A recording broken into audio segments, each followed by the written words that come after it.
नारा लगाएंगे ताकि विरोधी थोड़े से उसमें आ जाए। अरे भाई जोर जुल्म की टक्कर में संघर्ष हमारा नारा है, जोर जुल्म की टक्कर में संघर्ष हमारा नारा है। जो जमीन सरकारी है वो जमीन हमारी है, जो जमीन सरकारी है वो जमीन हमारी है। आज उजाना गांव के सभी साथियों को, बुजुर्गों को, मातृशक्ति को पहले तो हम आपको निमंत्रण देते हैं। कल कैथल के गांव ड्योढ़खेड़ी के अंदर एक जनसभा संबोधित करेंगे और उसके निवेदक हमारे भाई चौधरी रामेश्वर सरोई जी हैं। आप सभी जानते हैं जो अपना नरवाना में धरना चला हुआ था, वहां भी 2-3 बार भाई साहब आए हैं। एक बारी जो भाई साहब, तो कल इनके गांव में प्रोग्राम है। आप सभी माताएं बहनें ज्यादा से ज्यादा संख्या में आप लोगों ने वहां पे आना है। ये तो है हमारा निमंत्रण जिसको देने के लिए हम आपके पास आए। अब कुछ बातें हम अपने धरना स्थल की कर लेते हैं। कुछ लोगों का वहम है कि ये जो क्रांतिकारी लोग सड़कों पे चंडीगढ़ की तरफ रवाना हुए थे, जिन्होंने नरवाना के अंदर धरना भी किया, ये आंदोलन बंद होने वाला नहीं है। हम अपनी जमीन लेके रहेंगे, संवैधानिक तरीके से लेके रहेंगे, क्योंकि ये जमीन हमारी है और हमारी लड़ाई उन लोगों से है जिन लोगों को हम चुनकर विधानसभा में भेजते हैं, लोकसभा में भेजते हैं, एमएलए बनाते हैं, सांसद बनाते हैं, मंत्री बनाते हैं।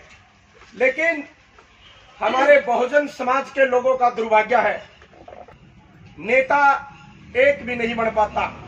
नेता हमारे बाबा साहब अम्बेडकर थे, जिन्होंने अपने हक और अधिकार के लिए लॉ मिनिस्टर से इस्तीफा दे दिया था। नेता हमारी आदरणीय बहन कुमारी मायावती थी, जिन्होंने समाज पर हो रहे अत्याचार को लेकर आवाज उठाई और उस मनवादी सत्ता ने उस आवाज को नहीं सुना तो आदरणीय बहन जी ने तुरंत प्रभाव से इस्तीफा दे दिया था कि अगर मैं अपने लोगों की बात नहीं रख पाती, मैं अपने लोगों की पैरवी नहीं कर पाऊंगी, तो मेरा इस सदन में रहने का क्या औचित्य है। नेता है हमारे चंद्रशेखर आजाद, जो संसद के अंदर शोषित, वंचित, किसान, पिछड़ा वर्ग सब की लड़ाई लड़ता है। कोई भी देश में एट्रोसिटी हो वहां पे उठाने का काम करता है। तो आज यहां आने का ये छोटा सा औचित्य मैं आपको बताता हूं कि ये जो लड़ाई है ये जारी रहेगी, संवैधानिक तरीके से रहेगी, प्रोटोकॉल में रहेगी। संवैधानिक तरीके से हम अपनी लड़ाई को जीत के रहेंगे।